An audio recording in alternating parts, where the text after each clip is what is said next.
Hi hello friends, എല്ലാവർക്കും ചാനലിലേക്ക് സ്വാഗതം. നമ്മൾ ഇന്ന് കാണാൻ പോകുന്നത് 2024 റിലീസായിട്ടുള്ള മിഷൻ ചാപ്റ്റർ 1 എന്ന തമിഴ് മൂവിയാണ്. അരുൺ വിജയ് നായകനായെത്തുന്ന ഒരു കംപ്ലീറ്റ് ആക്ഷൻ ത്രില്ലർ മൂവിയാണിത്. അപ്പോൾ നമുക്ക് നേരെ മൂവിയിലേക്ക് പോകാം. മൂവിയുടെ തുടക്കത്തിൽ കാശ്മീരിലെ ഒരു വീട്ടിൽ പോലീസ് തീവ്രവാദികൾക്കായിട്ടുള്ള തിരച്ചിൽ നടത്തുന്നതാണ് കാണിക്കുന്നത്. ആ വീട്ടിലെ കുടുംബനാഥനോട് ഇവിടെ ആരൊക്കെയാണ് താമസിക്കുന്നതെന്ന് പോലീസ് ചോദിക്കുന്നു. തന്റെ ഭാര്യയും മകനും അവന്റെ കുടുംബവുമാണ് ഇവിടെ താമസിക്കുന്നതെന്ന് കുടുംബനാഥൻ മറുപടി പറയുന്നു. ശേഷം ആ വീട്ടിൽ വേറെയും ചിലരെ കണ്ട് അവരാരാണെന്ന് പോലീസ് ചോദിക്കുന്നു. അത് അടുത്ത ബന്ധുക്കളാണെന്ന് അദ്ദേഹം മറുപടി പറയുന്നു. എല്ലാവരുടെയും ആധാർ കാർഡ് കാണിക്കാൻ പോലീസ് ഓഫീസർ അവരോട് പറയുന്നു. ഈ സമയം കുടുംബനാഥൻ തന്റെ കുടുംബത്തിലെ എല്ലാവരുടെയും ID കാണിച്ചു കൊടുക്കുന്നു. എന്നാൽ അവരുടെ ബന്ധുക്കളുടെ പക്കൽ ID ഉണ്ടായിരുന്നില്ല.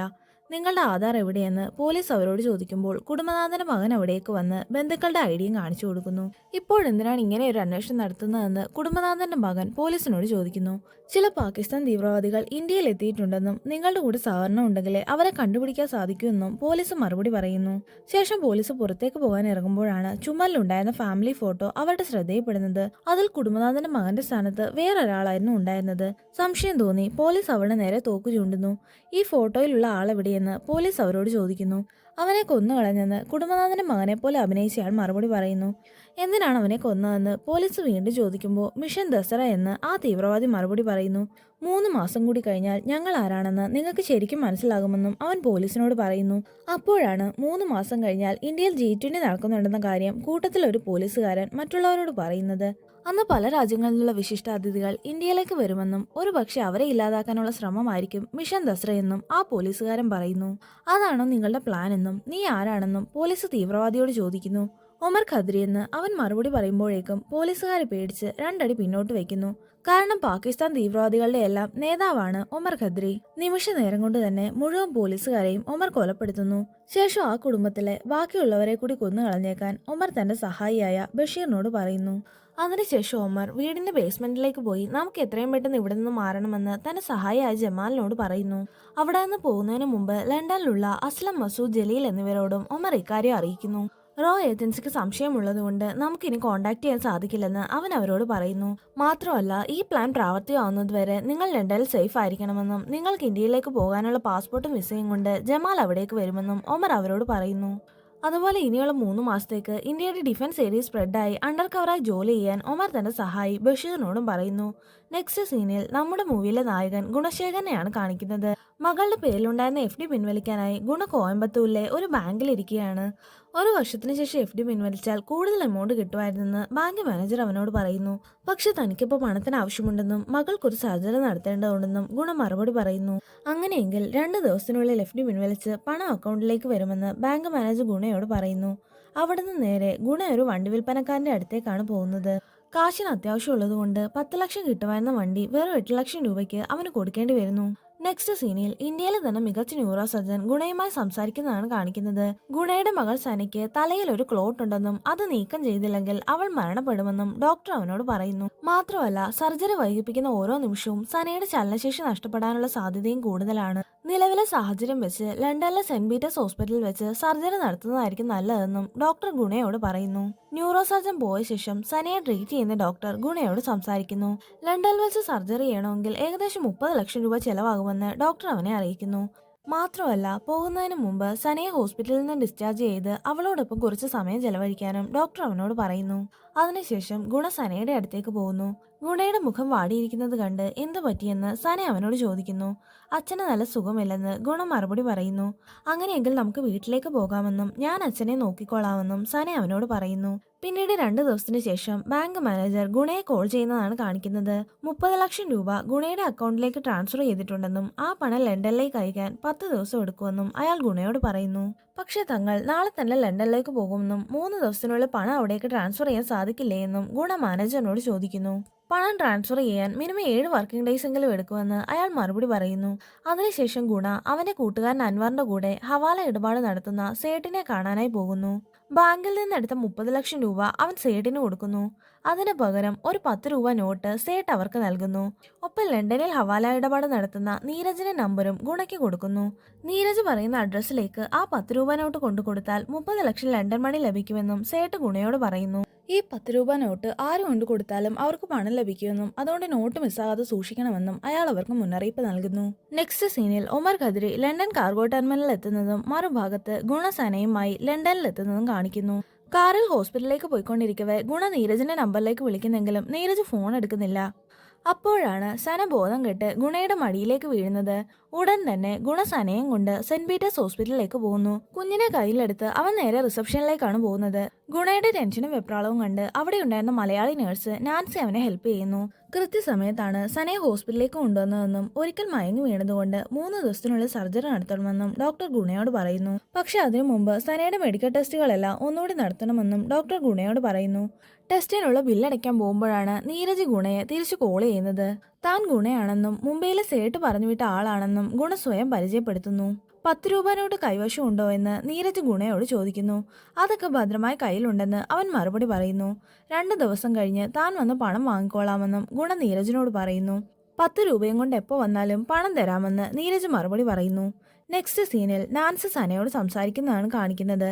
ഗുണയുടെ ട്രീറ്റ്മെന്റിന് വേണ്ടിയാണ് തങ്ങൾ ഇവിടേക്ക് വന്നതെന്ന് സന നാൻസിയോട് പറയുന്നു. നാൻസിയെ മറുത്തൊന്നും പറയാതെ അത് ശരിവെച്ചു കൊടുക്കുന്നു. അച്ഛൻ എവിടെയാണെന്ന് സന ചോദിക്കുമ്പോൾ അച്ഛനെ ട്രീറ്റ്മെന്റിന് കൊണ്ടുപോയിരിക്കുകയാണെന്നും അതുവരെ രോഗികളുടെ കൂടെയുള്ളവർ ഇവിടെയാണ് താമസിക്കേണ്ടതെന്നും നാൻസി സനയോട് പറയുന്നു. സനയുടെ കവളിൽ ഒരു ഉമ്മ കൂടി കൊടുത്താണ് നാൻസി പുറത്തേക്ക് പോകുന്നത്. നെക്സ്റ്റ് സീനിൽ ഗുണയെ അവന്റെ കൂട്ടുകാരൻ അൻവർ കോൾ ചെയ്യുന്നത് കാണിക്കുന്നു. സനയ്ക്ക് ഇപ്പൊ എങ്ങനെയുണ്ടെന്നും പണം റെഡിയായോ എന്നും അൻവർ അവനോട് ചോദിക്കുന്നു. സന ഇപ്പൊ ഓക്കെ ആണെന്നും 2 ദിവസം കഴിഞ്ഞ് പണം കളക്ട് ചെയ്യാമെന്ന് പറഞ്ഞ കാര്യവും ഗുണ അൻവറിനോട് പറയുന്നു. അതിനുശേഷം പ്രധാനപ്പെട്ട ഒരു ഇൻഫർമേഷൻ അറിയിക്കാനുണ്ടെന്ന് പറഞ്ഞ് ഒമർ ഖദ്രി ലണ്ടനിൽ എത്തിയിട്ടുണ്ടെന്ന് അൻവർ ഗുണയോട് പറയുന്നു. പെട്ടെന്നൊന്ന് ഷോക്ക് ആകുന്നെങ്കിലും ഇത് തനിക്ക് ആവശ്യമില്ലാത്ത ഇൻഫർമേഷൻ ആണെന്ന് പറഞ്ഞ് ഗുണ കോള് കട്ട് ചെയ്യുന്നു. നെക്സ്റ്റ് സീനിൽ രാത്രി ജോലി കഴിഞ്ഞ് പുറത്തേക്ക് ഇറങ്ങുന്ന നാൻസിയെ അവളുടെ അനിയൻ തോമസ് പിറകിന്ന് വിളിക്കുന്നതാണ് കാണിക്കുന്നത്. നാൻസി ജോലി ചെയ്യുന്ന ഹോസ്പിറ്റലിൽ തന്നെയാണ് അറ്റൻഡന്റായി തോമസും വർക്ക് ചെയ്യുന്നത്. തനിക്ക് അത്യാവശ്യമായി കുറച്ച് പണം വേണമെന്ന് തോമസ് നാൻസിയോട് പറയുന്നു. ഞാൻ കഷ്ടപ്പെട്ടുണ്ടാക്കുന്ന പണം നിന്റെ ദുശീലങ്ങൾക്ക് വേണ്ടി ചെലവാക്കാനുള്ളതല്ലെന്ന് നാൻസി മറുപടി പറയുന്നു. മാത്രമല്ല താൻ കൂടെ പണം അയച്ചു കൊടുത്തില്ലെങ്കിൽ ഇന്ത്യയിലുള്ള മാതാപിതാക്കളുടെ അവസ്ഥ എന്താകുമെന്നും അവൾ അവനോട് ചോദിക്കുന്നു. ഇതും പറഞ്ഞ് തിരിഞ്ഞു നടക്കുന്ന നാൻസിയുടെ ബാഗ് തോമസ് തട്ടിപ്പറിക്കാൻ നോക്കുന്നുവെങ്കിലും അവൾ അവനെ തട്ടിമാറ്റി അവിടെ നിന്നും പോകുന്നു. ശേഷം നാൻസി റൂമിലേക്ക് പോകുന്നത് വഴി വഴിയോരത്തെ ഒരു ബെഞ്ചിൽ ഗുണ കിടന്നുറങ്ങുന്നത് അവൾ കാണുന്നു. പിറ്റേ ദിവസം നാൻസി ഹോസ്പിറ്റലിലേക്ക് പോകുന്ന സമയം ഗുണ റോഡ് സൈഡിൽ വണ്ടി കാത്തു നിൽക്കുന്നത് കണ്ട് അവൾ അവനെ വിളിക്കുന്നു. കയ്യിലധികം പണമില്ലെന്ന് പറഞ്ഞിരുന്നെങ്കിൽ അടുത്തുള്ള ഏതെങ്കിലും ചെറിയ ഡോർമെറ്ററി ഏർപ്പാടാക്കി തരുമായിരുന്നല്ലോ എന്ന് അവൾ അവനോട് ചോദിക്കുന്നു. എന്തിനാണ് വെറുതെ മറ്റൊരാളെ ബുദ്ധിമുട്ടിക്കുന്നതെന്ന് ഗുണ തിരിച്ചു ചോദിക്കുന്നു. താൻ ടാക്സി വിളിച്ചിട്ടുണ്ടെന്നും അതുകൊണ്ട് വണ്ടി കാത്തു നിൽക്കാതെ തന്റെ കൂടെ വന്നോളാനും അവൾ അവനോട് പറയുന്നു. ഗുണ ആദ്യം അത് വേണ്ടെന്ന് പറയുന്നെങ്കിലും നാൻസി അവനെ നിർബന്ധിച്ച് കൂടെ കൊണ്ടുപോകുന്നു. ഇതേസമയം ഗുണ നാൻസിയുടെ കൂടെ കാറിൽ കയറുന്നത് ഒമർ ഖദ്രിയുടെ സഹായി ജമാല് കാണുകയും അവൻ അവരെ ഫോളോ ചെയ്യുകയും ചെയ്യുന്നു. ഗുണ ഹോസ്പിറ്റലിനുള്ളിൽ വെച്ച് സനയോട് സംസാരിക്കുന്ന കണ്ട ശേഷം ജമാൽ അക്കാര്യം പറയാനായി ഒമറിനെ കോൾ ചെയ്യുന്നു. എന്നാൽ എന്തെങ്കിലും പറയുന്നതിന് മുൻപേ ഹോസ്പിറ്റലിൽ വെച്ച് ചെറിയൊരു ആക്സിഡന്റ് സംഭവിച്ച് ജമാൽ ബോധം കെട്ടു വീഴുന്നു. മറുഭാഗത്ത് മറ്റന്നാൾ തിങ്കളാഴ്ച സനയുടെ സർജറി നടത്താമെന്ന് ഡോക്ടേഴ്സ് ഗുണയോട് പറയുന്നു. ഡോക്ടറിനോട് സംസാരിച്ച് പുറത്തേക്ക് ഇറങ്ങുന്ന ഗുണയോട് ഇനി പേടിക്കേണ്ട കാര്യമില്ലെന്നും സർജറിക്കുള്ള പണമെല്ലാം ശരിയായോ എന്നും നാൻസി ചോദിക്കുന്നു. അപ്പോഴാണ് 10 രൂപ നോട്ട് വെച്ച് പേഴ്സ് കാണാനില്ലെന്ന് അവന് മനസ്സിലാകുന്നത്. ഈ സമയം ഗുണം മുൻപ് സംസാരിച്ച ഡോക്ടർ അവിടേക്ക് വന്ന് അവൻ മറന്നു വെച്ച് പേഴ്സ് കൊടുക്കുന്നു. പേഴ്സിനുള്ളിൽ നോട്ടുണ്ടെന്ന് കാണുമ്പോഴാണ് ഗുണയുടെ ടെൻഷൻ മാറുന്നത്. വെറും 10 രൂപയ്ക്ക് വേണ്ടി എന്തിനാണ് ഇങ്ങനെ ടെൻഷൻ അടിക്കുന്നതെന്ന് നാൻസി ചോദിക്കുമ്പോൾ അത് വെറും 10 രൂപയല്ലെന്ന് ഗുണം മറുപടി പറയുന്നു. അപ്പോൾ തന്നെ അതൊരു ഹവാല നോട്ടാണെന്ന് നാൻസിക്ക് മനസ്സിലാകുന്നു. ടെൻഷൻ ആകാതെ പോയി പണം കളക്ട് ചെയ്യാനും അതുവരെ സനയുടെ കാര്യങ്ങൾ താൻ നോക്കിക്കോളാമെന്നും നാൻസി അവനോട് പറയുന്നു. അവർ ഈ സംസാരിക്കുന്നതൊക്കെയും അല്പം മാറി നിന്ന് നാൻസിയുടെ അനിയൻ തോമസും കേൾക്കുന്നുണ്ടായിരുന്നു. നെക്സ്റ്റ് സീനിൽ ഒമറിനെയും കൂട്ടാളികളെയാണ് കാണിക്കുന്നത്. ലണ്ടൻ ജയിലിന്റെ മോഡൽ കാണിച്ച് ആ ജയിലിന്റെ സെക്യൂരിറ്റി ഫെസിലിറ്റിയെ കുറിച്ച് അതിലൊരാൾ ഒമറിന് പറഞ്ഞു കൊടുക്കുന്നു. ജയിലിന്റെ മുഴുവൻ കൺട്രോളുള്ളത് അഡ്മിനിസ്ട്രേറ്റീവ് ബ്ലോക്കിലാണ്. പല രാജ്യങ്ങളിൽ നിന്നുള്ള കൊടും കുറ്റവാളികളാണ് ആ ജയിലിലുള്ളത്. കൂടാതെ ജയിലിന്റെ കഥകളെല്ലാം കമ്പ്യൂട്ടർ ഉപയോഗിച്ചാണ് കൺട്രോൾ ചെയ്യുന്നത്.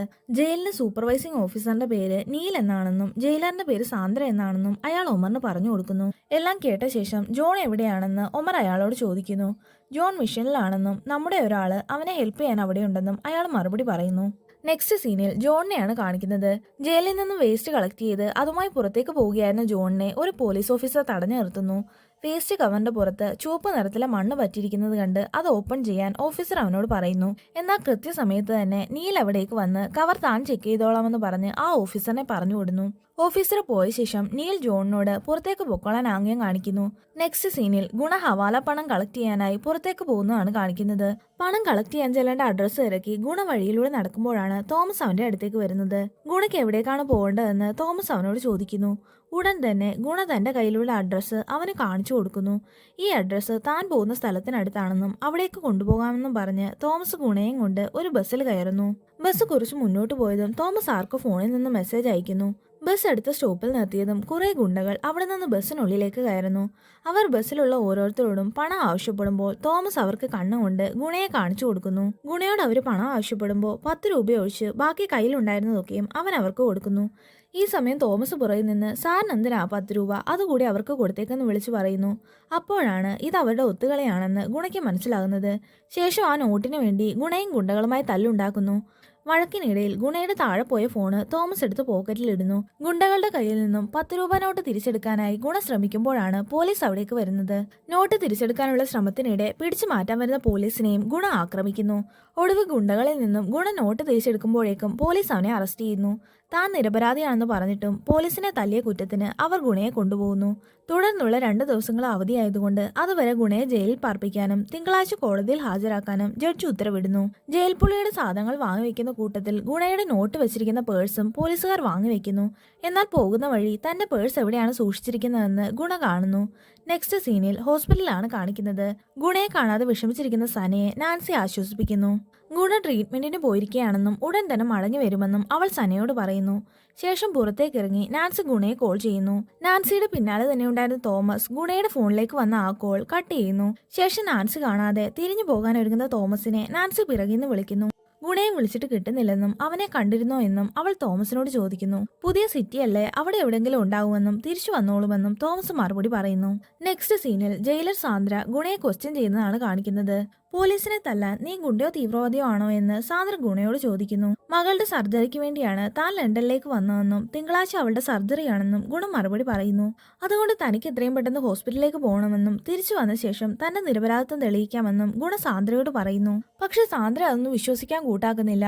അങ്ങനെയെങ്കിൽ സെന്റ് പീറ്റേഴ്സ് ഹോസ്പിറ്റലിലേക്ക് ഒന്ന് വിളിച്ചു ചോദിക്കാനും ഗുണ അവളോട് പറയുന്നു. ഗുണ പറയുന്നത് സത്യമാണോ എന്നറിയാൻ പോലീസ് ഹോസ്പിറ്റലിലേക്ക് വിളിക്കുന്നുവെങ്കിലും തോമസ് ആണ് ആ കോൾ അറ്റൻഡ് ചെയ്യുന്നത്. ഗുണശേഖരൻ എന്നൊരാളുടെ മകൾ സനയെ അവിടെ അഡ്മിറ്റ് ചെയ്തിട്ടുണ്ടോ എന്ന് ഓഫീസർ അവനോട് ചോദിക്കുന്നു. ചെക്ക് ചെയ്തിട്ട് പറയാമെന്ന് പറഞ്ഞ ശേഷം അങ്ങനെ ഒരു പേഷ്യന്റ് ഇവിടെ ഇല്ലെന്ന് തോമസ് മറുപടി പറയുന്നു. ഗുണ കള്ളം പറഞ്ഞാണെന്ന് കരുതി സാന്ദ്ര അവനെ സെല്ലിൽ അടയ്ക്കുന്നു. പിറ്റേ ദിവസവും ഗുണം മടങ്ങി എത്തിയിട്ടില്ലെന്ന് അറിഞ്ഞ് അവൻ കിടന്നുറങ്ങുന്ന സ്ഥലത്തെല്ലാം നാൻസി അവനെ അന്വേഷിക്കുന്നു. നെക്സ്റ്റ് സീനിൽ വീണ്ടും ജയിലാണ് കാണിക്കുന്നത്. ഗുണയുടെ സെല്ലിൽ പരംവീർ സിംഗ് എന്ന ഒരു പഞ്ചാബി കൂടി ഉണ്ടായിരുന്നു. സംസാരപ്രിയനായ പരംവീർ ഗുണയോട് സ്വയം പരിചയപ്പെടുത്തുന്നു. ശേഷം അവരൊന്നിച്ച് ഭക്ഷണം കഴിക്കാൻ പോകുമ്പോൾ താൻ ജയിലിൽ വരാനിടയ സാഹചര്യത്തെക്കുറിച്ച് അവൻ ഗുണയോട് പറയുന്നു. ഭാര്യയുടെ കൂടെ കാറിൽ പോകുമ്പോൾ പരംവീറിന്റെ ഭാര്യയെ പിടിക്കാൻ ശ്രമിച്ച വെള്ളക്കാരെ അവൻ ആക്രമിക്കുന്നു. അങ്ങനെയാണ് 6 മാസത്തെ ശിക്ഷ കിട്ടി പരംവീർ ജയിലിലായത്. നാളെയാണ് താൻ റിലീസ് ആകുന്നതെന്നും അവൻ ഗുണയോട് പറയുന്നു. ഭക്ഷണം കഴിക്കാൻ പോകുന്ന വഴി ജയിലിലുള്ള ഒരു ഗുണ്ടാ ലീഡർ ഹുസൈൻ ഗുണയെ തടഞ്ഞു നിർത്തുന്നു. ഗുണയുടെ പ്ലേറ്റിലുണ്ടായിരുന്ന ബണ്ണ് ഹുസൈൻ എടുത്ത് കഴിച്ചിട്ട് കഴിച്ചതിന്റെ ബാക്കി ഗുണയുടെ പ്ലേറ്റിലേക്ക് ഇടുന്നു. ഗുണ അത് വേസ്റ്റ് ബിന്നിലേക്ക് ഇടാൻ പോകുന്നതിന് മുന്നേ ഹുസൈൻ അവനെ തടയുന്നു. അവിടെ വെച്ച് ഹുസൈനും ഗുണയും തമ്മിൽ ചെറിയൊരു ബലപ്രയോഗം ഉണ്ടാകുന്നെങ്കിലും പരംവീർ ഗുണയെ അവിടെ നിന്ന് പിടിച്ചുകൊണ്ടു പോകുന്നു. എന്തെങ്കിലും അടിപിടി ഉണ്ടായാൽ 6 മാസം ശിക്ഷ അനുഭവിക്കേണ്ടി വരുമെന്ന് പരംവീർ അവനോട് പറയുന്നു. എന്നാൽ അവരിതും പറഞ്ഞ് മുന്നോട്ട് നടക്കുമ്പോൾ തന്നെ ഹുസൈനും ഗ്യാങ്ങും അവിടേക്ക് വന്ന് ഗുണയെ ജയിലിന്റെ ഒരു ഭാഗത്ത് ലോക്ക് ചെയ്യുന്നു. ശേഷം അവരെല്ലാവരും കൂടി അവനെ ആക്രമിക്കുന്നു. എന്നാൽ കൂടുതൽ എന്തെങ്കിലും സംഭവിക്കുന്നതിന് മുമ്പേ പോലീസ് അവിടേക്ക് വന്ന് ഹുസൈനെയും ഗ്യാങ്ങിനെയും വിളിച്ചുകൊണ്ട് പോകുന്നു. നെക്സ്റ്റ് സീനിൽ ഗുണയെ കാണാത്തതുകൊണ്ട് സന കരയുന്നതാണ് കാണിക്കുന്നത്. ഗുണയുടെ അസുഖം എല്ലാം മാറിയെന്നും കുറച്ചു ദിവസം റെസ്റ്റ് എടുത്താൽ പൂർണ്ണമായി ഓക്കെ ആകുമെന്നും നാൻസി അവളോട് പറയുന്നു. അങ്ങനെയാണെങ്കിൽ അച്ഛൻ റെസ്റ്റ് എടുക്കട്ടെ എന്നും താൻ കരഞ്ഞ കാര്യം അച്ഛനോട് പറയേണ്ടെന്നും സന മറുപടി പറയുന്നു. ഈ സമയത്താണ് ഡോക്ടർ അവിടേക്ക് വരുന്നത്. ഗുണ എവിടെയെന്നും ട്രീറ്റ്മെന്റിന് വേണ്ട മെഡിസിൻ ഒക്കെ അറേഞ്ച് ചെയ്തു എന്നും ഡോക്ടർ നാൻസിയോട് ചോദിക്കുന്നു.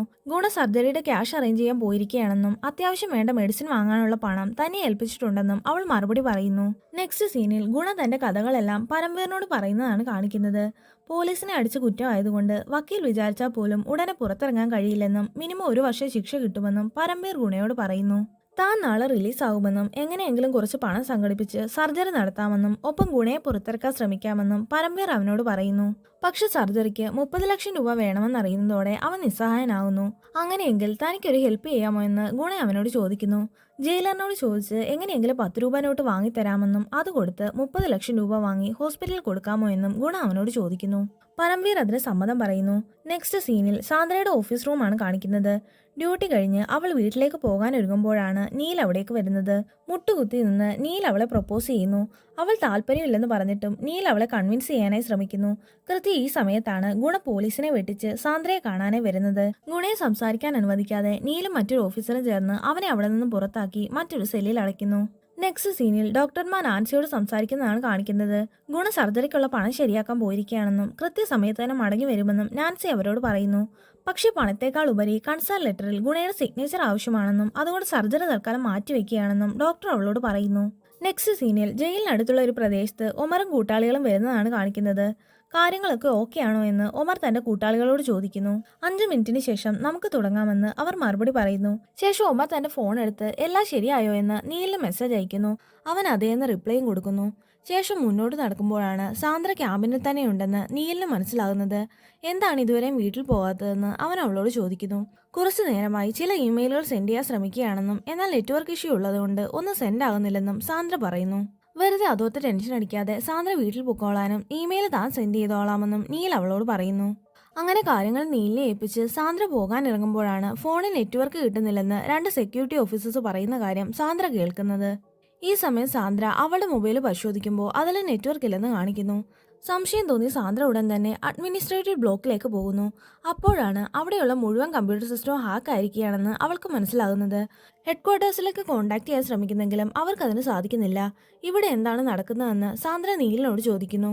നെക്സ്റ്റ് സീനിൽ ഒമർ തന്റെ കൂട്ടാളികൾക്ക് നിർദ്ദേശം നൽകുന്നതും അവർ ജയിലിന്റെ ഗാർഡ്സിനെ ഷൂട്ട് ചെയ്യുന്നതും കാണിക്കുന്നു. ശേഷം ഒമർ തന്റെ ഹാക്കേഴ്സിനെ ഉപയോഗിച്ച് തടവുകാരുടെ എല്ലാം ഡോർ ഓപ്പൺ ചെയ്യുന്നു.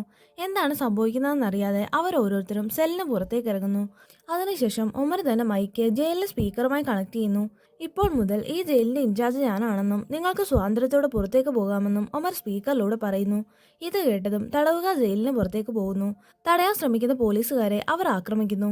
ആയുധങ്ങൾ ഇരിക്കുന്ന റൂമിലേക്ക് പോകുമ്പോഴാണ് ആ റൂം പുറത്തുനിന്ന് ലോക്ക്ഡ് ആണെന്ന് സാന്ദ്രയ്ക്ക് മനസ്സിലാകുന്നത്. ഈ സമയം മറ്റു തടവുകാരോടൊപ്പം ജയിലിന്റെ പുറത്തേക്ക് ഇറങ്ങുന്ന ഗുണ ഇവിടെ എന്തൊക്കെയാണ് സംഭവിക്കുന്നതെന്ന് പരംവീറിനോട് ചോദിക്കുന്നു. പോലീസിനെ അടിച്ച് തടവുകാരെ രക്ഷപ്പെടുകയാണെന്നും എന്തൊക്കെയാണ് നടക്കുന്നതെന്ന് മനസ്സിലാകുന്നില്ലെന്നും പരംവീർ മറുപടി പറയുന്നു. ഈ സമയം പരംവീറിനെ അവിടെ നിർത്തി ഗുണ ജയിലിനുള്ളിലേക്ക് പോകുന്നു. ലോക്കറിന്റെ കീ തപ്പിയെടുത്ത് ലോക്കർ തുറന്ന് ഹവാല നോട്ട് എടുത്ത ശേഷം അവൻ പുറത്തേക്ക് പോകുന്നു. ഈ സമയം ഗുണ പുറത്തേക്ക് പോകുന്നത് കണ്ട് സാന്ദ്ര അവന്റെ പിന്നാലെ പോകുന്നെങ്കിലും നീൽ അവളെ തടയുന്നു. മറുഭാഗത്ത് ഗുണ ആ നോട്ട് പരംവീറിന്റെ കയ്യിൽ ഏൽപ്പിക്കുന്നു. നാളെ റിലീസ് ആകുമ്പോൾ ഈ നോട്ട് കൊടുത്ത് പണം വാങ്ങി സനിയെ രക്ഷിക്കണമെന്ന് ഗുണ അവനോട് പറയുന്നു.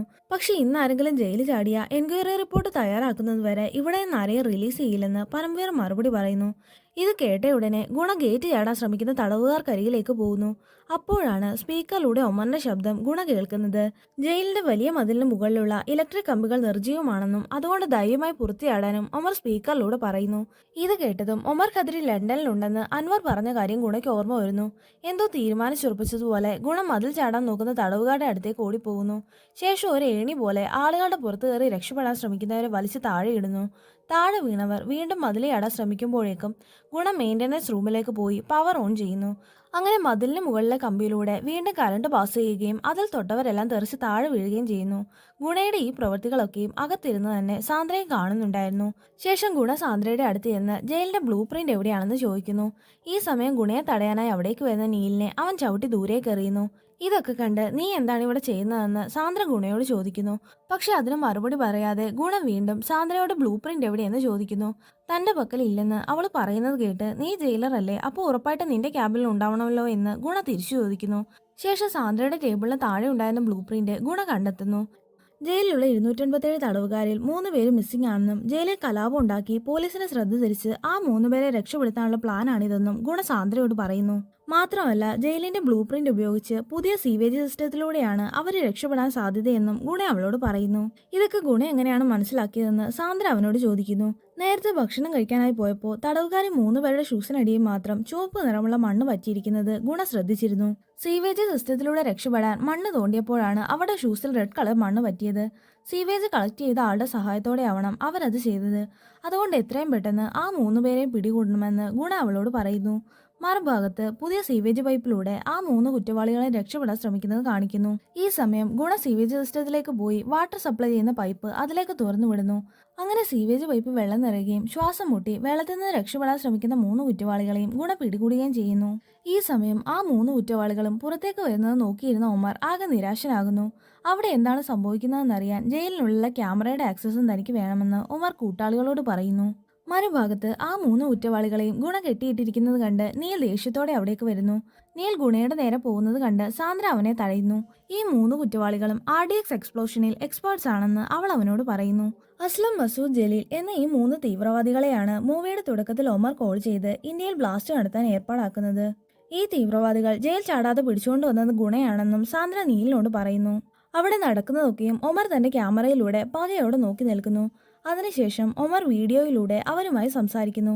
ജയിലർ, എനിക്ക് ആവശ്യം ആ 3 പേരെയാണ്, അവരെ മര്യാദയ്ക്ക് എനിക്ക് തന്നേക്ക് എന്ന് ഒമർ വീഡിയോയിലൂടെ പറയുന്നു. ഈ സമയം ഒമർ തന്നോടാണ് സംസാരിക്കുന്നതെന്ന് കരുതി മറുപടി പറയാനൊരുങ്ങുന്ന സാന്ദ്രയെ ഒമർ തടയുന്നു. എനിക്ക് സംസാരിക്കാനുള്ളത് ജയിലറിനോടാണെന്ന് ഒമർ പറയുമ്പോൾ പറഞ്ഞോളൂ, ഞാൻ കേൾക്കുന്നുണ്ട് എന്ന് പറഞ്ഞ് ഗുണ ക്യാമറയ്ക്ക് മുന്നിലേക്ക് വരുന്നു. ഇത് നിന്റെ ജയിലല്ല, നിന്റെ രാജ്യവും അല്ല, നമ്മൾ തമ്മിലുള്ള കണക്കുകളെല്ലാം തീർത്തതാണ്, പിന്നെ എന്തിനാണ് ഇതിനിടയിലേക്ക് വരുന്നതെന്ന് ഒമർ ഗുണയോട് ചോദിക്കുന്നു. ഇതെന്റെ ജയിലും രാജ്യവും അല്ലെങ്കിലും എന്റെ രാജ്യത്തെ നശിപ്പിക്കാൻ വിചാരിക്കുന്നവർ എവിടെയാണെങ്കിലും അവർക്ക് ഞാൻ ജയിലറായിരിക്കുമെന്ന് ഗുണ മറുപടി പറയുന്നു. മാത്രമല്ല, ഞാൻ ഇവിടെ ഉള്ളിടത്തോളം കാലം ഒരാളെയും നിനക്ക് ഇവിടെ നിന്ന് പുറത്തു കൊണ്ടുപോകാൻ കഴിയില്ലെന്നും ഗുണ അവനോട് പറയുന്നു. വീഡിയോ കട്ടായ ശേഷം ഗുണയുമായിട്ട് എന്താണ് ബന്ധമെന്ന് കൂട്ടാളികൾ ഒമറിനോട് ചോദിക്കുന്നു. പിന്നീട് കുറച്ചു നാളുകൾക്ക് മുമ്പുള്ള കോയമ്പത്തൂർ ജയിൽ കാണിക്കുന്നു. അവിടുത്തെ ജയിലറാണ് ഗുണശേഖരൻ. ജയിലിൽ സ്വാതന്ത്ര്യദിന പരേഡ് നടന്നുകൊണ്ടിരിക്കുമ്പോൾ തടവുകാരിൽ ഒരാൾ മിസ്സിംഗ് ആണെന്ന് നിമിഷ നേരം കൊണ്ട് ഗുണയ്ക്ക് മനസ്സിലാകുന്നു. കാണാതായ കുറ്റവാളി ബഷീർ ജയിൽ ചാടുന്നതിന് മുന്നേ തന്നെ ഗുണ അവനെ പിടികൂടുന്നു. ബഷീറിനെ സെല്ലിൽ അടച്ച ശേഷം ഫയലുകൾ പരിശോധിക്കുമ്പോഴാണ് ഗുണയെ ആദ്യമായി ഒമർ കോൾ ചെയ്യുന്നത്. ബഷീറിനെ പുറത്തുവിട്ടാൽ ചോദിക്കുന്നത് എന്തും തരാമെന്ന് ഒമർ ഗുണയോട് പറയുന്നു. ഇതൊക്കെ പറയാൻ നീ ആരാണെന്ന് ഗുണ ചോദിക്കുന്നുവെങ്കിലും ഒമർ അവനോട് തന്റെ പേര് വെളിപ്പെടുത്തുന്നില്ല.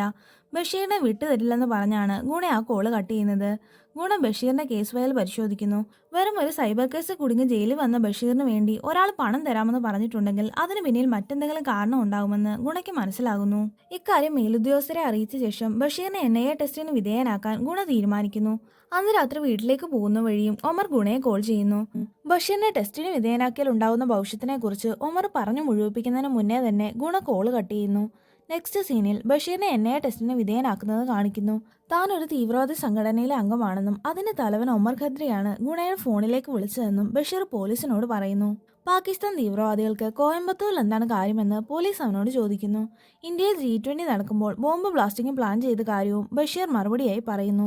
ഈ പ്ലാൻ ആരാണ് എക്സിക്യൂട്ട് ചെയ്യുന്നതെന്ന് പോലീസ് വീണ്ടും ചോദിക്കുന്നു. അസ്ലം, മസൂദ്, ജലീൽ എന്നീ 3 ബ്ലാസ്റ്റിംഗ് എക്സ്പേർട്സ് ആണ് ഈ പ്ലാൻ എക്സിക്യൂട്ട് ചെയ്യുന്നതെന്നും അവരിപ്പോൾ ലണ്ടനിലാണ് ഉള്ളതെന്നും ബഷീർ പോലീസിനോട് പറയുന്നു. ഗുണ ഉടൻ തന്നെ ഈ വിവരങ്ങളൊക്കെ ഇന്റർപോളിനെ അറിയിക്കുകയും പോലീസ് ആ തീവ്രവാദികളെ അറസ്റ്റ് ചെയ്ത് ലണ്ടൻ ജയിലിൽ അടയ്ക്കുകയും ചെയ്യുന്നു. നെക്സ്റ്റ് സീനിൽ ഗുണ തന്റെ ഭാര്യയ്ക്കും അവൾക്കും ഒപ്പം ഒരു റെസ്റ്റോറന്റിൽ വന്നിരിക്കുന്നതാണ് കാണിക്കുന്നത്. ഭക്ഷണം ഓർഡർ ചെയ്യാൻ പോകുമ്പോഴാണ് അൺനോൺ നമ്പറിൽ നിന്ന് ഗുണയ്ക്ക് ഒരു കോള് വരുന്നത്.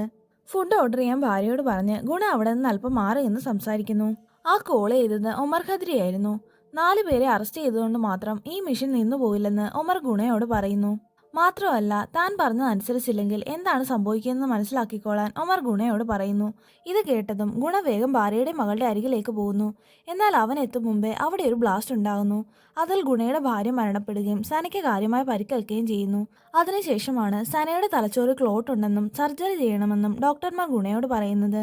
ഈ സംഭവങ്ങൾക്ക് ശേഷം ഗുണ ജോലിയിൽ നിന്നും VRS എടുക്കുന്നു. നെക്സ്റ്റ് സീനിൽ ജയിലിൽ കഴിയുന്ന ബഷീറിനെയാണ് കാണിക്കുന്നത്. 2 ജയിൽ പുലികൾ ഭക്ഷണം കഴിക്കാനിരിക്കുന്ന ബഷീറിന്റെ കൂടെ വന്നിരിക്കുന്നു. ഒമർ ഭായിയാണ് തങ്ങളെ ഇങ്ങോട്ട് അയച്ചതെന്നും ഇന്ന് രാത്രി 10 മണിക്ക് നമുക്ക് ഈ ജയിലിൽ നിന്ന് രക്ഷപ്പെടാമെന്നും അവർ ബഷീറിനോട് പറയുന്നു. പറഞ്ഞതുപോലെ തന്നെ അന്ന് രാത്രി 10 മണിക്ക് ബഷീറും ആ 2 കുറ്റവാളികളും ജയിലിന് പുറത്തേക്ക് പോകുന്നു. എന്നാൽ അവർ കൃത്യമായി ഓടിച്ചെല്ലുന്നത് ഗുണയുടെ മുൻപിലേക്കാണ്. ഗുണയെ കണ്ടതും ബഷീറിന്റെ കൂടെയുള്ള ആ 2 പേരും അവന് സല്യൂട്ട് അടിക്കുന്നു. അവർ 3 പേരും ചേർന്ന് തന്നെ ട്രാപ്പിലാക്കിയതാണെന്ന് ബഷീറിന് മനസ്സിലാകുന്നു. ഗുണയുടെ കൂടെ മറ്റൊരു ജയിൽ ഉദ്യോഗസ്ഥനും കൂടെ ഉണ്ടായിരുന്നു. തന്നെ എന്തെങ്കിലും ചെയ്തെന്ന് ഒമർ ഭായ് അറിഞ്ഞാൽ പിന്നെ നിന്നെ വെറുതെ വിടില്ലെന്ന് ബഷീർ ഗുണയോട് പറയുന്നു. കൃത്യം ആ സമയത്ത് തന്നെ ഗുണയുടെ ഫോണിലേക്ക് ഒമർ വീഡിയോ കോൾ ചെയ്യുന്നു. നടക്കുന്ന കാര്യങ്ങൾ അപ്പപ്പോൾ ഒമർ എങ്ങനെയാണ് അറിയുന്നതെന്ന് സംശയിച്ച് ഗുണ തിരിഞ്ഞു നോക്കുമ്പോൾ അവന്റെ കൂടെയുള്ള ജയിൽ ഉദ്യോഗസ്ഥന്റെ ഫോൺ കോൾ ആക്റ്റീവ് ആയിരിക്കുന്നത് കാണുന്നു. ഗുണ അത് കണ്ടെന്ന് മനസ്സിലാക്കിയതും സോറി സാർ, വീട്ടിൽ നിന്ന് വന്ന കോളാണെന്ന് പറഞ്ഞ് അയാൾ ആ ഫോണും കൊണ്ട് മാറി നിൽക്കുന്നു. അടുത്ത് നിൽക്കുന്നയാൾ അറിയുന്നതിന് മുന്നേ ഇവിടെ നടക്കുന്ന കാര്യങ്ങൾ പാകിസ്ഥാൻ തീവ്രവാദി അറിയുന്നത് എങ്ങനെയാണെന്ന് ഇപ്പോഴാണ് മനസ്സിലായതെന്ന് പറഞ്ഞ് ഗുണ ആ പോലീസുകാരനെ വെടിവെച്ച് കൊല്ലുന്നു. ശേഷം ആ തോക്ക് ബഷീറിന്റെ കയ്യിലേക്ക് എറിഞ്ഞു കൊടുക്കുന്നു. അസിസ്റ്റന്റ് ജയിൽ സൂപ്രണ്ടിനെ വെടിവെച്ചു കൊന്ന ബഷീറിനെ പോലീസ് ഷൂട്ട് ചെയ്തു എന്നായിരിക്കും അടുത്ത ദിവസത്തെ പത്രവാർത്തയെന്ന് ഗുണ ഉമറിനോട് പറയുന്നു. ഒപ്പം ആ 2 പോലീസുകാർ ബഷീറിനെ വെടിവെച്ചു കൊല്ലുകയും ചെയ്യുന്നു. നമ്മൾ ഇനി നേരിട്ട് കാണുന്ന ദിവസം ഈ ചെയ്തതിനെ ഓർത്ത് നീ പശ്ചാത്തപിക്കേണ്ടി വരുമെന്ന് ഒമർ ഗുണയോട് പറയുന്നു. നെക്സ്റ്റ് സീനിൽ നടന്ന സംഭവങ്ങളെല്ലാം ഗുണ തന്റെ കൂടെയുള്ളവരോട് പറയുന്നതാണ് കാണിക്കുന്നത്. ഒമറിന്റെ കൂട്ടാളികൾ ഈ ജയിലിലാണ് ഉള്ളതെന്ന് തനിക്ക് അറിയില്ലായിരുന്നുവെന്നും എന്നാൽ സ്പീക്കറിലൂടെ ഒമറിന്റെ ശബ്ദം കേട്ടപ്പോഴാണ് കാര്യങ്ങളൊക്കെ മനസ്സിലായതെന്നും ഗുണ അവരോട് പറയുന്നു. തൽക്കാലം ഉമറിനെ എതിർക്കേണ്ടെന്നും എങ്ങനെയെങ്കിലും സനയുടെ ജീവൻ രക്ഷിക്കാൻ നോക്കണമെന്നും ഇത് കേൾക്കുന്ന പരംവീർ ഗുണയോട് പറയുന്നു. പക്ഷെ ഓപ്പറേഷൻ ദസറ നടന്നാൽ തങ്ങളെപ്പോലെ ഒരുപാട് പേർ അതിന്റെ ഭവിഷ്യത്ത് അനുഭവിക്കേണ്ടി വരുമെന്നും അതുകൊണ്ട് അതെങ്ങനെയെങ്കിലും തടയണമെന്നും ഗുണ മറുപടി പറയുന്നു. മറുഭാഗത്ത് ഉമറിനെയും കൂട്ടാളികളെയും കാണിക്കുന്നു.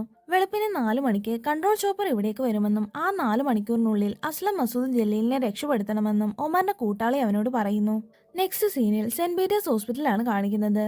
ബോധം പോയി ഹോസ്പിറ്റലിൽ അഡ്മിറ്റ് ആയിരുന്ന ജമാൽ പതിയെ മയക്കം വിട്ട് എഴുന്നേൽക്കുന്നു. അവൻ ഉടൻ തന്നെ സനയെ കിടത്തിയിരിക്കുന്ന വാർഡിലേക്ക് പോകുന്നു. ഈ സമയം ജമാൽ അവിടെ നിന്ന് ചുറ്റിത്തിരിയുന്നത് കണ്ട് തോമസ് അവനെ അവിടെ നിന്ന് പറഞ്ഞു വിടുന്നു. നെക്സ്റ്റ് സീനിൽ ഒമർ വീണ്ടും സ്പീക്കറിലൂടെ സംസാരിക്കുന്നതാണ് കാണിക്കുന്നത്. ജയിൽ കിച്ചണിൽ ഒളിച്ചിരിക്കുന്ന ജോലിക്കാരെ ഓരോരുത്തരായി പിടിച്ചുകൊണ്ട് വന്ന് കൊന്നാൽ കൊല്ലുന്നവരുടെ അഡ്രസ്സിലേക്ക് പണം അയക്കാമെന്നും മാത്രമല്ല അവരെ ജയിലിന് പുറത്തു കൊണ്ടുവരാമെന്നും ഒമർ തടവുകാരോട് പറയുന്നു. ഗുണയും സാന്ദ്രയും ഉൾപ്പെടെ കുറച്ച് പോലീസുകാർ അഡ്മിനിസ്ട്രേറ്റീവ് ബ്ലോക്കിലാണ് ഉള്ളത്. ബാക്കിയുള്ള മുഴുവൻ പോലീസുകാരെയും സെല്ലിനുള്ളിൽ ലോക്ക് ചെയ്തിട്ടാണ് തടവുകാർ ജയിൽ മുറ്റത്തേക്ക് പോയത്. മാത്രമല്ല ആയുധങ്ങൾ സൂക്ഷിച്ചിരിക്കുന്ന മുറിയും ലോക്ക് ചെയ്തിരിക്കുകയാണ്. ഈ സമയം ഹുസൈനും മറ്റു കുറ്റവാളികളും കൂടെ ജയിൽ കിച്ചൻ തള്ളി തുറന്ന് അതിലൊരു സ്റ്റാഫിനെ പിടിച്ചുകൊണ്ട് വന്ന് ആക്രമിക്കുന്നു. തന്റെ ആളുകളെ പുറത്തു വിട്ടില്ലെങ്കിൽ ഓരോ 10 മിനിറ്റിലും ഒരു കൊലപാതകം നടത്തുമെന്ന് ഒമർ അവനെ ഭീഷണിപ്പെടുത്തുന്നു. ആദ്യം പിടിച്ചുകൊണ്ട് വന്ന ആളെ തടവുകാരെ തല്ലിക്കൊല്ലുന്നത് കണ്ട് അടുത്തതൊരു ലേഡി സ്റ്റാഫിനെ പിടിച്ചുകൊണ്ട് വരാൻ ഒമർ അവരോട് പറയുന്നു. പറഞ്ഞതുപോലെ തന്നെ തടവുകാർ ഒരു ലേഡി സ്റ്റാഫിനെ പിടിച്ചുകൊണ്ട് വന്ന് ആക്രമിക്കുന്നു. ഈ സമയം കയ്യിൽ കിട്ടിയ ഒരു ചുറ്റികയും എടുത്ത് ഗുണ തടവുകാരുടെ അടുത്തേക്ക് ഇറങ്ങി പോകുന്നു. ഗുണ അവരെയെല്ലാം ഒറ്റയ്ക്ക് നേരിടുന്നത് കണ്ട് പരമ്പീറും അവനെ സഹായിക്കുന്നു. ശേഷം അവർ രണ്ടുപേരും പരിക്കേറ്റ 2 സ്റ്റാഫിനെയും കൊണ്ട് ജയിൽ കിച്ചനകത്തേക്ക് കയറുന്നു. എന്നാൽ വീണ്ടും തടവുകാരെല്ലാവരും കതവ് തള്ളിത്തുറക്കാൻ ശ്രമിക്കുന്നത് കണ്ട് ജോലിക്കാരെല്ലാം ഭയപ്പെടുന്നു. ഇങ്ങനെ ഭയപ്പെടാതെ സ്വന്തം ജീവന് വേണ്ടി പോരാടാൻ ഗുണ അവരോട് പറയുന്നു. ശേഷം കിച്ചണിലെ ക്യാമറ പരമ്പീർ ഒരു തുണി കൊണ്ട് മറയ്ക്കുന്നു. അതിനുശേഷം തല പ്ലാസ്റ്റിക് കവർ കൊണ്ട് മൂടിക്കെട്ടി ഗുണയും കൂടെയുള്ളവരും കിച്ചണ് പുറത്തേക്ക് ഇറങ്ങുന്നു. ശേഷം ആക്രമിക്കാൻ വന്ന തടവുകാരുടെ ദേഹത്തേക്ക് മുളകുപൊടി എറിഞ്ഞ് അവരെല്ലാവരും അവിടെ നിന്ന് രക്ഷപ്പെട്ട് അഡ്മിനിസ്ട്രേറ്റീവ് ബ്ലോക്കിലേക്ക് കയറുന്നു. ഈ സമയത്താണ് ജമാൽ ഉമറിനെ കോൾ ചെയ്യുന്നത്. ഗുണ ലണ്ടനിലുണ്ടെന്നും അവന്റെ മകൾ സെന്റ് പീറ്റേഴ്സ് ഹോസ്പിറ്റലിൽ അഡ്മിറ്റ് ആണെന്നും ജമാൽ ഉമറിനോട് പറയുന്നു. ഗുണയുടെ മകളെ തനിക്ക് വേണമെന്ന് ഉമർ അവനോട് പറയുന്നു. കോൾ കട്ടാക്കി ജമാൽ മുഖം ഉയർത്തി നോക്കുന്നത് തോമസിന്റെ മുഖത്തേക്കാണ്. പണം തന്നാൽ ഗുണയുടെ മകളെ താൻ കൊണ്ടുതരാമെന്ന് തോമസ് അവനോട് പറയുന്നു. ഈ സമയം 3 തീവ്രവാദികളെയും തന്റെ ക്യാബിനിൽ ലോക്ക് ചെയ്യാൻ സാന്ദ്ര നീലിനോട് പറയുന്നു. അതോടൊപ്പം ആ ബ്ലോക്കിലെ ക്യാമറകളെല്ലാം പരമ്പീർ എടുത്തു മാറ്റുകയും ചെയ്യുന്നു. ജയിൽ പുള്ളികൾ വീണ്ടും കഥയിൽ തട്ടുന്നത് കേട്ട് ആയുധങ്ങൾ സൂക്ഷിച്ചിരിക്കുന്നത് എവിടെയാണെന്ന് ഗുണ സാന്ദ്രയോട് ചോദിക്കുന്നു. ആയുധങ്ങൾ സൂക്ഷിച്ചിരിക്കുന്ന റൂമിൽ കയറാൻ പറ്റുന്നില്ലെങ്കിലും അവിടെ വെച്ചിരിക്കുന്ന ചില്ലി ലോക്കർ പൊട്ടിച്ച് അതിൽ നിന്നൊരു തോക്ക് ഗുണ പുറത്തേക്ക് വലിച്ചെടുക്കുന്നു. ശേഷം സാന്ദ്ര ആ തോക്കെടുത്ത് വെടിവെച്ച് ജയിൽ മുറ്റത്ത് നിന്നിരുന്ന തടവുകാരെയെല്ലാം ജയിൽ ബ്ലോക്കിനുള്ളിൽ കയറ്റി പുറത്തു നിന്നും പൂട്ടുന്നു. മറുഭാഗത്ത് ഒരു നഴ്സിന്റെ സഹായത്തോടെ തോമസ് സനയുടെ അടുത്തേക്ക് പോകുന്നു. ആരും അറിയാതെ അച്ഛനെ പോയി കണ്ടിട്ട് വന്നാലോ എന്ന് തോമസ് സനയോട് ചോദിക്കുന്നു. ഗുണയെ കാണാനുള്ള ആഗ്രഹം കൊണ്ട് അവൾ തോമസിന്റെ കൂടെ പോകുന്നു. സനയെ ജമാലിന്റെ കയ്യിൽ കൊടുത്ത് തോമസ് അവിടെ നിന്നും പോകുന്നു. ശേഷം ജമാല് ഉമറിനെ വീഡിയോ കോൾ ചെയ്യുന്നു. ഉമർ ആ കോള് ജയിലിലെ സിസ്റ്റവുമായി കണക്ട് ചെയ്യുന്നു. സന ഇപ്പോൾ തന്റെ കസ്റ്റഡിയിലാണെന്നും ഇനിയെങ്കിലും താൻ പറയുന്ന പോലെ അനുസരിക്കാനും ഉമർ ഗുണയോട് പറയുന്നു. എന്നാൽ താൻ ഈ ഓഫർ സ്വീകരിക്കുന്നില്ലെന്ന് പറഞ്ഞ് ഗുണ വീഡിയോ കോൾ കട്ട് ചെയ്യുന്നു. സ്വന്തം മകളുടെ ജീവൻ പണയം വെച്ച് എന്തിനാണ് ഇങ്ങനെയൊരു സാഹസം കാണിക്കുന്നതെന്ന് സാന്ദ്ര ഗുണയോട് ചോദിക്കുന്നു. മുത്തശ്ശി കഥകൾക്ക് പകരം പോലീസുകാരുടെ കഥ പറഞ്ഞാണ് താൻ മകളെ വളർത്തിയതെന്നും അവളെ സംരക്ഷിക്കാൻ അവൾക്ക് കഴിയുമെന്നും ഗുണ മറുപടി പറയുന്നു. മറുഭാഗത്ത് ഉമറിനോട് സംസാരിച്ച് ജമാൽ തിരിഞ്ഞു നോക്കുമ്പോഴേക്കും സനയെ അവിടെ കാണുന്നില്ല. തിരച്ചിലിനൊടുവിൽ ജമാൽ സനയെ കണ്ടുപിടിക്കുമ്പോൾ അവൾ സ്വന്തം കയ്യിലെ ക്യാനുല വലിച്ചൂരി അവന്റെ കണ്ണിൽ കുത്തുന്നു. മറുഭാഗത്ത് നീലിന്റെ അലർച്ച കേട്ട് സാന്ദ്രയും ഗുണയും കൂടെ അവിടേക്ക് പോകുന്നു. തന്നെ ആക്രമിച്ച തീവ്രവാദികൾ രക്ഷപ്പെട്ടെന്ന് നീല സാന്ദ്രയോട് പറയുന്നു. സാന്ദ്രയും ഗുണയും പരമ്പീറും കൂടെ തീവ്രവാദികളെ പിടിക്കാനായി അവരുടെ പിന്നാലെ പോകുന്നു. താഴേക്ക് ചാടി രക്ഷപ്പെടാൻ ശ്രമിക്കുന്ന ഒരു തീവ്രവാദിയെ പിടിക്കാനുള്ള ശ്രമത്തിനിടെ പരംവീറിന്റെ കയ്യിൽ നിന്നും ഹവാല നോട്ട് താഴെ വീഴുന്നു. ഗുണ ആ തീവ്രവാദിയെയും കൊണ്ട് അകത്തേക്ക് പോകുമ്പോൾ പരംവീർ ഒരു കയറിലൂടെ താഴേക്ക് ഇറങ്ങി ആ നോട്ട് എടുക്കുന്നു. എന്നാൽ മുകളിലേക്ക് തിരിച്ചു കയറുന്നതിന് മുമ്പേ ഉമ്മറിന്റെ ഷൂട്ടർ പരംവീറിനെ വെടിവെക്കുന്നു. ഏറെ പണിപ്പെട്ടാണ് പരംവീർ മുകളിലേക്ക് കയറുന്നത്. എന്നാൽ അവന്റെ തൊട്ട് പിന്നാലെ തന്നെ ആ ഷൂട്ടറും മുകളിലേക്ക് കയറി വരുന്നു.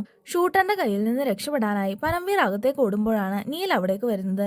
തന്നെ രക്ഷിക്കാൻ പരംവീർ നീലിനോട് പറയുന്നെങ്കിലും അവൻ അത് മൈൻഡ് ചെയ്യാതെ കഥ അകത്തു നിന്നും പൂട്ടുന്നു. ഈ സമയം കയ്യിൽ കിട്ടിയ തീവ്രവാദിയെ ഗുണ സാന്ദ്രയെ ഏൽപ്പിക്കുന്നു. മറ്റു രണ്ടുപേരും തോക്കുമായി രക്ഷപ്പെട്ടെന്ന് സാന്ദ്ര ഗുണയോട് പറയുന്നു. അവരെ അന്വേഷിച്ച് ഗുണം മുന്നോട്ട് നടക്കുമ്പോഴാണ് മുകളിൽ നിന്ന് വെടിയൊച്ച കേൾക്കുന്നത്. അവൻ മുകളിലേക്ക് കയറി ചെല്ലുമ്പോൾ അകത്ത് വാതിലിനടുത്തായി നിൽക്കുന്ന നീലിനെ കാണുന്നു. വാതിലിന്റെ ചില്ലിലൂടെ നോക്കുമ്പോൾ പുറത്ത് ഒമറിന്റെ കൂട്ടാളി പരംവീറിനെ ആക്രമിക്കുന്നത് ഗുണ കാണുന്നു. വാതിൽ തുറക്കാൻ ഒരുങ്ങുന്ന ഗുണയോട് അവിടെ സേഫ് അല്ല, അതുകൊണ്ട് അങ്ങോട്ട് പോകണ്ടെന്ന് നീല് പറയുന്നു. എന്നാൽ അതൊന്നും വകവയ്ക്കാതെ ഗുണ പുറത്തേക്ക് ഇറങ്ങി ആ ഷൂട്ടറിനെ കൊന്ന് പരംവീറിനെ രക്ഷപ്പെടുത്തുന്നു. നീ എവിടെയാണ് പോയതെന്ന് ഗുണ ചോദിക്കുമ്പോൾ അവൻ തന്റെ കയ്യിലെ 10 രൂപ ഗുണയ്ക്ക് നേരെ നീട്ടുന്നു. ശേഷം അവശനായ പരംവീറിനെ ചുമലിലേറ്റി ഗുണ അകത്തേക്ക് നടക്കുന്നു. അവരുടെ പിന്നാലെ തന്നെ നീലും വരുന്നുണ്ടായിരുന്നു. അകത്തേക്ക് പോകുന്ന വഴി അവിടെ ഒളിച്ചിരുന്ന തീവ്രവാദികൾക്ക് ഗുണയെ ഷൂട്ട് ചെയ്യാൻ നീല സിഗ്നൽ കൊടുക്കുന്നു. എന്നാൽ ഗുണയുടെ തോളത്ത് കിടന്ന പരംവീർ ഈ കാഴ്ച കണ്ട് ഗുണയെ തള്ളി മാറ്റി ആ വെടിയുണ്ടകളെല്ലാം സ്വയം ഏറ്റുവാങ്ങുന്നു. ഒടുവിൽ താൻ ഭാര്യയെ മിസ് ചെയ്യുന്നുണ്ടെന്ന് ഗുണയോട് പറഞ്ഞ ശേഷം പരംവീർ മരണപ്പെടുന്നു. നെക്സ്റ്റ് സീനിൽ ജമാലിൽ നിന്ന് രക്ഷപ്പെട്ട സന മുന്നോട്ട് നടക്കുന്നതാണ് കാണിക്കുന്നത്. പെട്ടെന്ന് അവൾക്ക് ചെറിയൊരു തലചുറ്റൽ വരികയും മുമ്പ് നടന്ന കാര്യങ്ങളെല്ലാം മറന്നുപോവുകയും ചെയ്യുന്നു. ഈ സമയം അതുവഴി പോകുന്ന തോമസ് സനയെ കാണുകയും അവൾ മുമ്പ് നടന്ന കാര്യങ്ങളെല്ലാം മറന്നെന്ന് മനസ്സിലാക്കി അച്ഛനെ കാണിക്കാനാണെന്ന് പറഞ്ഞ് അവളെ അവിടെ നിന്ന് കൊണ്ടുപോവുകയും ചെയ്യുന്നു. തോമസ് ആരെയും എടുത്തുകൊണ്ട് പോകുന്നത് കണ്ടാണ് നാൻസി ഹോസ്പിറ്റലിലേക്ക് വരുന്നത്. നടത്തത്തിനിടെ തോമസിന്റെ പോക്കറ്റിൽ നിന്നും ഗുണയുടെ ഫോൺ താഴേക്ക് വീഴുന്നു. അവന്റെ പിന്നാലെ വന്ന നാൻസി ആ ഫോൺ എടുത്ത് നോക്കുമ്പോൾ അത് ഗുണയുടേതാണെന്ന് മനസ്സിലാകുന്നു. ഉടൻ തന്നെ നാൻസി തോമസിന്റെ പിന്നാലെ പോകുന്നു. നാൻസിയെ കണ്ടതും സന അവളുടെ അരികിലേക്ക് ഓടി വരുന്നു. ഗുണസാറിന്റെ ഫോൺ എങ്ങനെയാണ് നിനക്ക് കിട്ടിയതെന്ന് നാൻസി അവനോട് ചോദിക്കുന്നു. ഗുണ ഹവാല കേസിൽ അകത്തായെന്നും അതുകൊണ്ട് ഇനി അവന്റെ കാര്യം മറന്നേക്കാനും തോമസ് അവളോട് പറയുന്നു. മാത്രമല്ല സനയെ കൊണ്ടുപോകാൻ പുറത്താളുണ്ടെന്നും കുട്ടിയെ അവർക്ക് കൊടുത്താൽ പണം കിട്ടുമെന്നും അവൻ അവളോട് പറയുന്നു. ഇതും പറഞ്ഞ് സനയുമായി പോകാൻ ശ്രമിക്കുന്ന തോമസിനെ നാൻസി അടിച്ച് താഴെയിടുന്നു. വഴക്കിനൊടുവിൽ നാൻസി സനയും കൊണ്ട് രക്ഷപ്പെടാൻ നോക്കുമ്പോഴാണ് ജമാൽ അവിടേക്ക് വരുന്നത്. ജമാലിൽ നിന്ന് രക്ഷപ്പെടാൻ വേണ്ടി നാൻസി സനയും കൊണ്ട് പുറത്തുള്ള ഒരു ആംബുലൻസിൽ ഒളിച്ചിരിക്കുന്നു. ഈ സമയത്താണ് ഉമർ ജമാലിനെ കോൾ ചെയ്യുന്നത്. കുട്ടിയെ കിട്ടിയില്ലെന്ന് ജമാൽ അവനോട് പറയുന്നു. 10 മിനിറ്റിനുള്ളിൽ ചോപ്പർ ജയിലിലേക്ക് വരുമെന്നും അതിനു മുമ്പ് മെയിൻ ഗേറ്റ് പൊളിച്ച് ജയിലിനുള്ളിൽ കയറണമെന്നും ഒമർ ജമാലിനോട് പറയുന്നു. അതുകൊണ്ട് കുട്ടിയെ കിട്ടിയില്ലെങ്കിലും വേഗം തിരിച്ചു വരാൻ ഒമർ അവനോട് പറയുന്നു. തിരിച്ചു പോകാൻ ഒരു വണ്ടി നോക്കുന്ന കൂട്ടത്തിൽ നാൻസി ഒളിച്ചിരിക്കുന്ന ആംബുലൻസ് ലോക്ക്ഡ് അല്ലെന്ന് ജമാലിന് മനസ്സിലാകുന്നു. അവരതിലുണ്ടെന്ന് അറിയാതെ തന്നെ ജമാൽ ആ ആംബുലൻസുമായി ഒമറിന്റെ അടുത്തേക്ക് പോകുന്നു. മറുഭാഗത്ത് സീവേജ് ടണലിലൂടെ രക്ഷപ്പെടാൻ ശ്രമിക്കുന്ന 2 തീവ്രവാദികളെയും ഗുണ ആക്രമിച്ച് കീഴ്പ്പെടുത്തുന്നു. പക്ഷേ ഈ സമയം നീൽ അവിടേക്ക് വന്ന് ഗുണയെ പിന്നിൽ നിന്നും ആക്രമിക്കുന്നു. ബോധം മറഞ്ഞ ഗുണയെ അവൻ സീവേജ് പൈപ്പിലേക്ക് തള്ളിയിടുന്നു. ശേഷം മറ്റു 2 തീവ്രവാദികളെ നീല രക്ഷിക്കാൻ ശ്രമിക്കുന്ന കാഴ്ച കണ്ടാണ് സാന്ദ്ര അവിടേക്ക് വരുന്നത്. ഗുണ എവിടെയെന്ന് അവൾ അവനോട് ചോദിക്കുന്നു. അത് തനിക്കറിയില്ലെന്ന് നീൽ പറയുമ്പോഴേക്കും സാന്ദ്ര അവനെ അടുത്തുള്ള കമ്പിയിൽ ചേർത്ത് വിലങ്ങ് വയ്ക്കുന്നു. പരംവീറിനെ തോളിലേറ്റ് വരുന്ന ഗുണയെ കൊല്ലാൻ നീൽ തീവ്രവാദികളോട് പറഞ്ഞത് സാന്ദ്ര CCTVയിലൂടെ കണ്ടിരുന്നു. ഇനിയും നിന്റെ ജീവിതം അഴിക്കുള്ളിലാണെന്ന് പറഞ്ഞ് ആ 2 തീവ്രവാദികളെയും കൊണ്ട് സാന്ദ്ര അകത്തേക്ക് പോകുന്നു. ഈ സമയം അവിടേക്ക് വരുന്ന സെക്യൂരിറ്റി ചോപ്പർ പോലീസുകാർ കൊല്ലപ്പെട്ട് കിടക്കുന്നത് കണ്ട് അക്കാര്യം ഹെഡ്ക്വാർട്ടേഴ്സിൽ അറിയിക്കുന്നു. അപ്പോഴേക്കും ജമാൽ ആംബുലൻസുമായി അവിടേക്ക് എത്തിയിരുന്നു. മുഴുവൻ പോലീസ് ഫോഴ്സും ഉടൻ തന്നെ ഇവിടേക്ക് വരുമെന്നും അതുകൊണ്ട് തൽക്കാലം നമുക്ക് തിരിച്ചു പോകാമെന്നും ജമാൽ ഒമറിനോട് പറയുന്നു. അവരിത് സംസാരിച്ചുകൊണ്ടിരിക്കുമ്പോഴാണ് ആംബുലൻസിനുള്ളിൽ നിന്നും സനയുടെ ശബ്ദം കേൾക്കുന്നത്. ഒമറും കൂട്ടാളികളും ആംബുലൻസ് തുറന്നു നോക്കുമ്പോൾ അതിനുള്ളിൽ സനയെ നാൻസിയെ കാണുന്നു. മറുഭാഗത്ത് ഗുണ എവിടെയെന്ന് സാന്ദ്ര ആ തീവ്രവാദികളോട് ചോദിക്കുന്നു. അപ്പോഴാണ് ഒമർ തന്റെ വീഡിയോ ജയിൽ സിസ്റ്റവുമായി കണക്ട് ചെയ്യുന്നത്. താൻ തോറ്റു പിന്മാറുകയാണെന്നും എന്നാൽ അതിനു മുമ്പ് നീ നിന്റെ മകളുടെ മരണം കണ്ടോളാനും പറഞ്ഞ് ഒമർ സനയ്ക്ക് നേരെ തോക്കുകയുണ്ടെന്നു. എന്നാൽ ഗുണയെ അവിടെയങ്ങ് കാണാത്തതുകൊണ്ട് നീ എവിടെയാണെന്ന് ഒമർ വീഡിയോയിലൂടെ ചോദിക്കുന്നു. ഈ സമയം ഒമർ സനയ്ക്ക് നേരെ തോക്കിക്കൊണ്ടിരിക്കുന്നത് കണ്ട് അവളെ വെറുതെ വിടാൻ സാന്ദ്ര ഒമറിനോട് പറയുന്നു. സനയ്ക്ക് പകരമായി ആ 3 തീവ്രവാദികളെ മോചിപ്പിക്കാമെന്നും അവൾ അവനോട് പറയുന്നു. നെക്സ്റ്റ് സീനിൽ സാന്ദ്രയും മറ്റൊരു പോലീസ് ഓഫീസറും കൂടെ 3 തീവ്രവാദികളെയും കൊണ്ട് ജയിലിന് പുറത്തേക്ക് വരുന്നതാണ് കാണിക്കുന്നത്.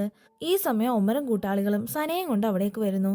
സാന്ദ്ര 3 തീവ്രവാദികളുടെയും കയ്യിലെ വിലം കഴിച്ച് അവരെ ഒമറിന്റെ അടുത്തേക്ക് പോകാൻ അനുവദിക്കുന്നു. പകരമായി ഒമർ സനയെ സാന്ദ്രയുടെ അടുത്തേക്കും പറഞ്ഞു വിടുന്നു. എന്നാൽ സന സാന്ദ്രയുടെ അടുത്ത് എത്തുന്നതിന് മുന്നേ തന്നെ ഒമർ തീവ്രവാദികളിൽ ഒരാളായ മസൂദിനോട് സനയെ എടുത്തുകൊണ്ട് വരാൻ ആംഗ്യം കാണിക്കുന്നു. മസൂദ് ഉടനെ സനയെ എടുത്ത് ഒമറിന്റെ അരികിലേക്ക് നടക്കുന്നു. സാന്ദ്ര സനയെ രക്ഷപ്പെടുത്താൻ വരുമ്പോഴേക്കും ഒമർ ആ വശത്തേക്ക് വെടിവെക്കുന്നു. മസൂദിന്റെ കയ്യിൽ നിന്ന് രക്ഷപ്പെടാനായി സന ഗുണയെ വിളിച്ചു കരയുന്നു. ഈ സമയം തന്നെ നീലു തന്റെ കയ്യിലെ വിലം കഴിക്കാൻ ശ്രമിക്കുന്ന കൂട്ടത്തിൽ വാട്ടർ സപ്ലൈ പൈപ്പിന്റെ വാൽവ് ഓപ്പൺ ആകുന്നു. അതിൽ നിന്നും വെള്ളം സീവേജ് പൈപ്പിലേക്ക് വീഴുന്നതോടെ ഗുണയ്ക്ക് ബോധം തെളിയുന്നു. മസൂദ് സനയും കൊണ്ട് ഒമന്റെ അടുത്തെത്തുന്നതിന് മുന്നേ ജയിലിന് പുറത്തേക്കുള്ള സീവേജ് പൈപ്പിന്റെ ഓപ്പണിങ്ങിലൂടെ ഗുണ അവർക്ക് മുമ്പിലേക്ക് വരുന്നു. പിന്നീട് ഒമറിനെയും കൂട്ടാളികളെയും എല്ലാം ഗുണയും സാന്ദ്രയും ചേർന്ന് നേരിടുന്നു. അതിനിടയിൽ സാന്ദ്രയ്ക്കും ഗുണയ്ക്കും സാരമായി പരിക്കുകൾ ഏൽക്കുന്നു. എല്ലാ തീവ്രവാദികളെയും അവർ തല്ലി അവശരാക്കിയ ശേഷമാണ് പോലീസ് അവിടേക്ക് വരുന്നത്. ആംബുലൻസിനുള്ളിലുണ്ടായിരുന്ന നാൻസിയും പോലീസ് രക്ഷപ്പെടുത്തുന്നു. നെക്സ്റ്റ് സീനിൽ ആശുപത്രി കിടക്കയിൽ നിന്ന് ഗുണ പതിയെ കണ്ണു തുറക്കുന്നതാണ് കാണിക്കുന്നത്. സാന്ദ്രയും സനയും നാൻസിയും അവിടെ തന്നെ ഉണ്ടായിരുന്നു. സനയുടെ സർജറി കഴിഞ്ഞെന്നും ഇനി പേടിക്കാനൊന്നുമില്ലെന്നും നാൻസി ഗുണയോട് പറയുന്നു. സർജറിക്കുള്ള പണം എങ്ങനെയാണ് ശരിയാക്കിയതെന്ന് ഗുണ അവരോട് ചോദിക്കുന്നു. ഗുണ ചെയ്ത സേവനങ്ങൾക്കുള്ള പ്രത്യുപകാരമായി ബ്രിട്ടീഷ് ഗവൺമെന്റ് ആണ് സനയുടെ ഹോസ്പിറ്റൽ ചെലവുകൾ നോക്കുന്നതെന്ന് സാന്ദ്ര മറുപടി പറയുന്നു. ശേഷം ഗുണയുടെ ഹവാല നോട്ടും സാന്ദ്ര അവന് കൊടുക്കുന്നു.